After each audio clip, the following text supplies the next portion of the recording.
Hi everybody, it's Alisamurray here, hanging out with Carl to Chef Show. That's right. How's it going, guys? We are having so much fun bringing to you this week from the garden to the table, the Bang Bang cauliflower bites. I'm ready. It's going to be really, really good. Looks it's yummy. An Asian, spicy flair, but it's a I love great Asian way food. I do too. It's a great way to do something different with your vegetables from your garden. Right. And cauliflower is really cool because it doesn't really have a major taste to it. That's why all these people are turning it into cauliflower rice and everything else, yeah. smoothies and all kinds of fun stuff. So it's just easy breezy to do something cool with it because it's such a neutral flavor. That's right. So the first thing I want us to do is I want you to take that lime and get me some juice. I All need right. a couple of tablespoons Do that. of lime juice. I've got the oven preheated to 425, and what I'm going to do is I'm going to put together what we have for our batter. And so the first part is we're going to use a cup of flour. This is AP flour. And then I'm going to take a cup of almond milk. And then to that I'm going to add a little tiny bit of the lime.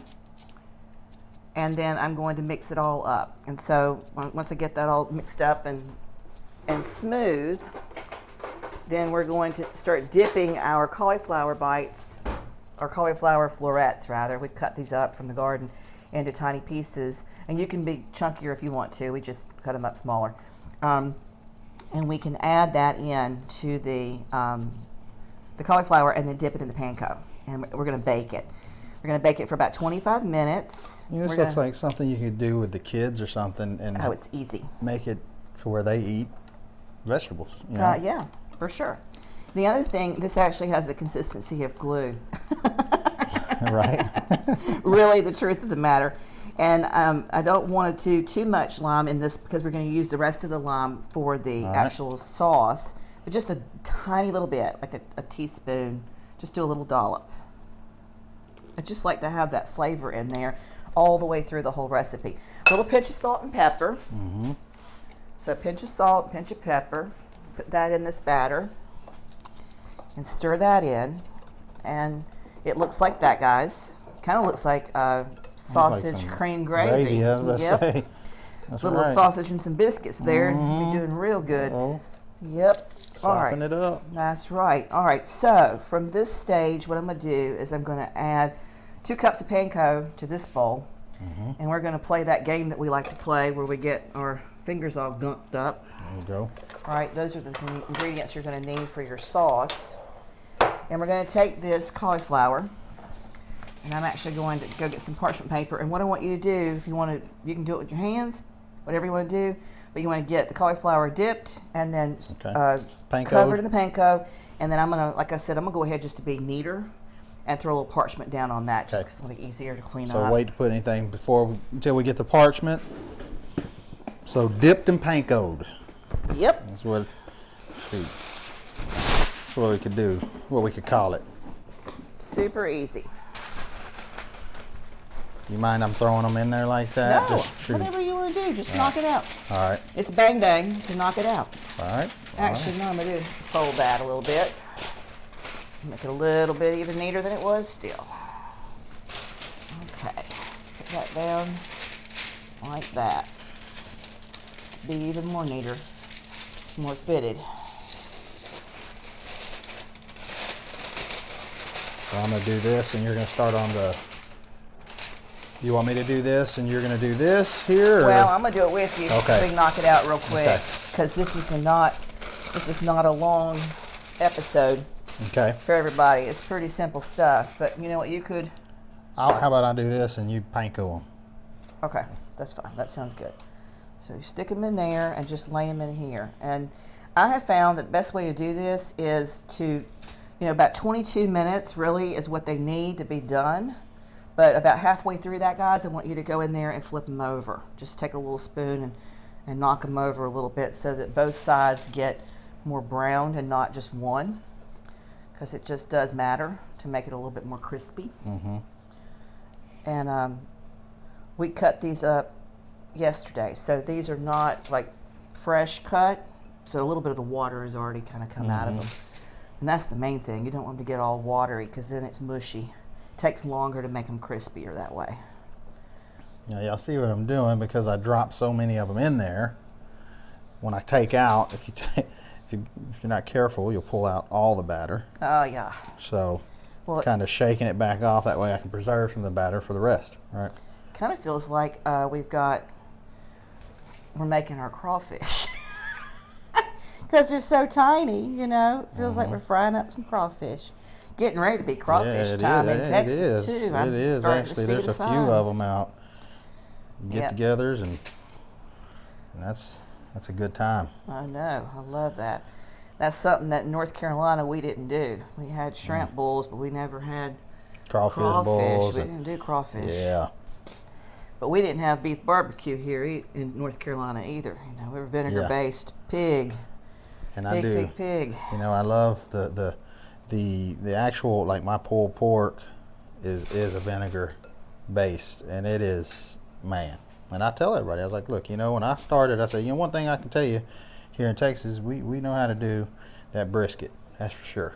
We know how to do the brisket, and our barbecue's good. I mean, all around, I love barbecue. But when I started doing pulled pork, first I started to do it a little bit with, you know, sweet, you know, and doing some different things, trying some things that we do kind of here. And I was like, you know, that's just not hitting the mark with me. It's just not doing it. And I said, you know what? I had one thing I know, and I had family that's in North Carolina, and my grandfather was from Asheville, North Carolina, actually, you know. And so I was like, one thing I do know, I know they're famous for that pulled pork and that pork over there. Let's try that out. And I tell you, I have so many people tell me now, that's the best. It's the best pulled pork I've ever had. Like, See, that's awesome. Well, when we came when you to do Houston, it right. we came to Houston in '91. We were looking all over the place for that and bull peanuts, and we could not find any of There's that. a few spots with the boiled peanuts. You know, they're few and far between. But yeah, I know what you're saying. Oh, Lord have mercy! I tell you, I would look and look and look, and what it got down to was, we'd just go home, and I would freeze it, stick it in my bag, and put it on the airplane, bring it right back to Texas, because we love that stuff. And now there's a company that you can probably order it from a bunch of different companies, but one that I love, I'll give a big shout out to them because I buy their stuff and love their stuff, is Lee Brothers. And I think Oprah actually featured their stuff on one of my favorite things or something, and I got a hold of them and started ordering my bull peanuts directly, and they bring them in on that on ice packs, and they're really good, really good. I went ahead and did this, that way I ain't got to worry about I hear you, not brother. getting the coating That's on good. anything. Yeah, and these are doing real good over here. You can get, like I said, you can make these bigger. These are actually really dainty because they're cut so tiny, but these actually would be maybe nice to do on top of some sort of a little hors d'oeuvre. And there I go again with my fancy stuff. But you could do a tuna tartare and then throw a bang bang cauliflower on top with a little fresh chives and some drizzle of that sauce, and that would really be a nice little something else. You know, one thing we were talking about crawfish. I make a nice little crawfish etouffee. We may have to We need to feature that on this channel. venture that way here one of these days. And I say I do make it, but now in all fairness, I have a good friend, and he's from Ville Platte, Louisiana, and he and his family, it was pretty much their recipe. I kind of Texified it a little bit. You ready for it? Yeah. You know, and so it's very simple, packs a lot of flavor, you know, one of those types of things. And so we should venture that way We here. need to do that. Carl, do me a favor and pour me a little bit more panko in this tinfoil pan. All right, we'll do. I'm going to do a little stir. We're doing a little different, but you know, that's how we roll on this show. That's right. We're just doing stuff as we go a little bit. Sometimes it's not necessarily according. We don't have a script, thank the Lord. Well, you know what? Because it's real, you know. Right. Well, I'd rather it's be real. real. We're just real, and we're trying to show people how to cook stuff and have, you know, different ideas, right? So, But I think that'll be. I think we're just going to need a little bit more. Think that's good? Yeah, we're going to need a little bit more of a that. little more? No, I think we'll be okay. I just need to do a little bit of this kind of thing, and get them covered, and then put them in, because they're covered. Yeah. But from the bottom to the top, I wasn't going to have enough without adding some in. Right. And since they're going in so tiny, and we've got one pan set up for what we're doing, I probably, honestly, guys, would put another pan down of these, and not have them so stacked and packed together. Yeah. But I'm gonna scoop them. I'm gonna take a spatula and scoop them when we do the flip, Oh, okay. so that we can get everybody browned up. And I'm gonna actually just put a little bit more right here in that little nook and cranny on that pan, so everything's kind of down flat. And then I'm going to save that and give that to you.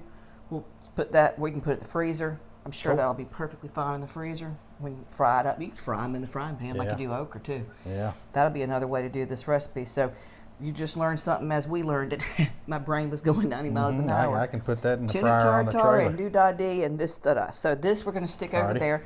If you will put this in the oven, I will. and set the timer on the microwave for 22 minutes.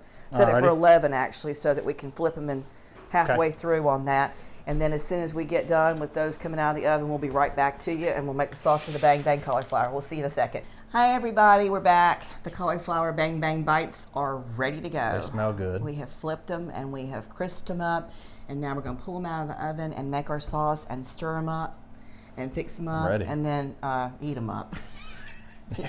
You know I'm gonna eat. We're going to eat them up. So I'm going to go pull them out of the oven now.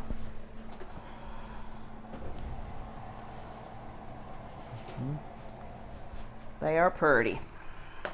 There they are, guys. Crisped up. I love that they've got that almond milk on it. For those that are dairy free, it's a really nice, Right. nice option too. And they are from the garden, which I really love the most, because teaching people how to grow stuff and then come into the kitchen and make stuff. These are popular with the children. I will say this sauce is called Bang Bang because it's got a little pop, poppity, pop, pop, pop. So if you don't like that, don't use the same ingredients that we're using, right? So if you'll pull If your everything kids over. aren't like my kids, I know your my kids love kids it. eat. They swallow fire. They love it to be hot, which I is wouldn't. fine.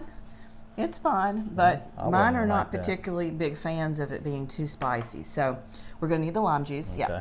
So for this sauce, we're going to take about 2 tablespoons of soy sauce, and then we're going to take a banana pepper, which is a little bit of a hot spice. It's not too spicy, but if you, like I said, if you want to use something that's hotter, you've got a hotter sauce that you make at Seven Seeds. Yeah. So you could use whatever you want. This is store-bought. And that sauce that we use, in all fairness, I do use it. I adopted it, kind of. It is my wife's family sauce. It's a Trinidad pepper sauce, which is a habanero base, but I mean, it goes great with everything. So, Man, it's up to you what you want to do. I mean, really, the sauce on this is just sort of a real big variable. You could even use sriracha. You could even put a little bit of mayonnaise and turn it into more of a creamy Bang Bang sauce. You don't have to have it be, not yet, we're going to finish that. And Okay. then this is about a tablespoon, I say maybe a little bit more, of lime juice. Remember, we use the lime in Yep. the actual batter as well. And so I'm just little going to acidity. stir this up. And then what I'm going to do is I'm going to drizzle this over our Bang Bang. Okay, and you know what I think we should do, just so it'll be prettier for plating, okay. is let me get a plate, and let me get a plate. I'll be right back. All right. Show it prettier by putting it down on a plate that you can really see what we've done. That's an area I need help in, is, you know, how to present things, because I just eat. I just throw food on the plate and eat. But you know, a lot of times people want, although tasting good is very important, people like it to be presented well, as you know, also. Well, that's really where I come in, because whenever we start talking about, you know, putting together food, the visual as a photographer for me is really what I love. I love photographing food, love making it too, but I love photographing food because I'm a photographer. So of course I'm going to love photographing food. So this we're going to just drizzle over our It's incredible how good that smells, man. That Bang Bang Bang. All right, and then for those of you that want to, you can sprinkle a little bit of sesame seed on this, and you can also put a little bit of fresh green onion if you want to do that. So there you go. So I'm going to go get a little fork, or maybe you just want to take your finger and do a little dip. They did come out of the oven I'm just good like with right that. now. Good. Real good. It is good. I think I put a little bit more A little more of that sauce of right that there. sauce there. Yeah. Yep. And you know what else I'd do? I might even mix it up with a little bit of mayonnaise. Make it Like creamy. you do the Seven Seeds sauce, Mhm. and mix it up and get a creamy sauce and drizzle that even on top as a second layer of flavor. That's But- interesting. That's a batter made with almond milk. Mm-hmm. It's my first time having one like that. It's pretty good. Yeah, it tastes really good. Yeah. Yep. So listen, guys, we really love that you guys are watching the show. We've been getting 300, 200, consistently people watching, loving the Yeah. combo of the Two Chefs show, sharing what we know from the garden to the table, and it's just really been a blast. So if you have found any value in this episode, please do us a favor, like and share. Don't forget to ring the bell so that you're notified whenever we drop another episode. And do us a favor too, if there's anything that you have out there in your mind, like you're growing something in the garden, like an artichoke, or I don't know, an asparagus or something funky like a dragon fruit, and you want help in finding another way to do it, maybe a recipe for a fruit salad or something like that, drop us a DM so that we can come up with something funky for you that you might not even think about putting a combination together, and Yeah. we'll try it out for you and do something cool on the show. We'll see you soon. Take care.